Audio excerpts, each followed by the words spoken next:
গত রাতের ম্যাচে বেনফিকার জার্সিতে এমন এক পারফরম্যান্স দেখালেন আর্জেন্টিনার তরুণ তারকা জিয়ানলুকা প্রোস্টিয়ানি, যা দেখে ফুটবল ভক্তরা বলতে শুরু করেছে এই ছেলেটার মধ্যে সত্যিই বিশেষ কিছু আছে।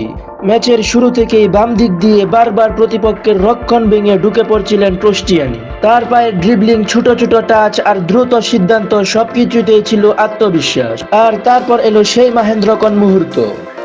প্রোস্টিয়ানির দুর্দান্ত পাস থেকে পাবিলিদিস অসাধারণ ফিনিশিংয়ে বেনফিকাকে এগিয়ে দেন। কিন্তু এখানেই শেষ নয়।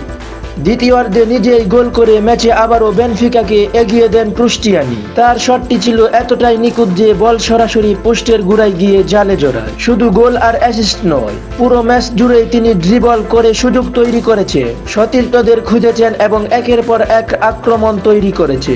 শেষ পর্যন্ত বেনফিকা 2-2 গোলে ড্র করলেও ম্যাচের আলোটা যেন নিয়ে গেলেন এই আর্জেন্টাইন তরুণ। প্রোস্টিয়ানি এখন আর শুধু ভবিষ্যতের তারকা নন, আর্জেন্টিনার পরবর্তী প্রজন্মের জন্য তিনি সত্যিই বড় এক নাম হয়ে উঠছে।